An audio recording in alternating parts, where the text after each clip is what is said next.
I met Lena before I went to the Army. Right before I left, she promised she would wait for me, and for a while she did keep that promise. But after 2 decades, we still found ourselves parting ways. The reason simple and painful. My wife had cheated on me. Now, looking back, I can understand that you two wouldn't have waited. The early years of our marriage were tough. But on the surface, they were successful. We had 2 sons and our own apartment. But if you look closely, our relationship was far from ordinary. Over time, Lena transformed into what I can only call a battle-hardened woman. She put on a lot of weight. But to her, it wasn't an issue. Meanwhile, I stayed the same, small and fragile, just like I was before the Army. That's how events unfolded in our family.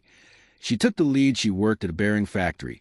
And everyone there had nicknames. It made communication easier. After all, it's much easier to say skull than to explain who, locksmith is right. That's how they called me Beard. I had my internship there as a teenager, and I was lucky enough to meet an incredible teacher, an old man, a real professional. His name was Daniel, but everyone called him the master.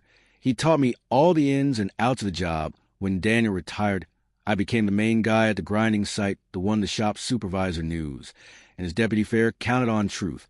Be told the job wasn't too hard. What mattered most was attention to detail and precision. The pay was decent, so I agreed to news offer. They made me a grinder, the master to be precise. But Lena never bothered to learn anything about it. She collected her salary.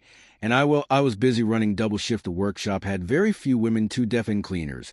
And that was pretty much it. Lena would sit there scratching her toes, just trying to avoid work. Her real companion, a steady supply of cheap beer at the beginning of each shift. I've called her out on this more than once. Lena, stop it. I promised the boss that you would try your best. It's not just us, it's that you're letting everyone down. But all I got in response was a contemptuous snort and a selfish response. These are your problems, not mine. Betrayal with Bob would go down in history, whispered about for years to come. That day, Bob threw caution to the wind. He broke from his usual routine.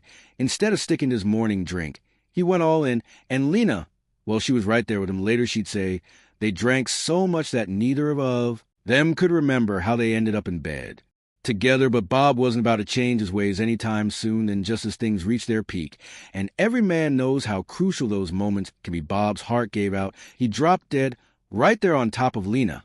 The workshop, meanwhile, was shaken by the agonizing wail of the grinder. Lena was frozen in shock and her panic. She forgot everything, even her underwear and robe. As she rushed to help, hurry, she screamed, but was too late. The staff couldn't do a thing to save Bob. After the funeral, despite the tragedy, the rumor mill churn workers couldn't help but laugh behind my back, calling me the bearded goat.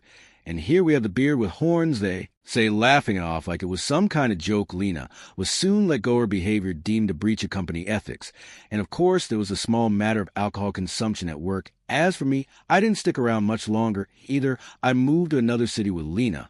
But by that time, she was a stranger to me. Our children had already grown up and were living independently. I managed to find a good job. Qualified workers have always been in demand. I took out a mortgage on an apartment and pretty soon found a new woman.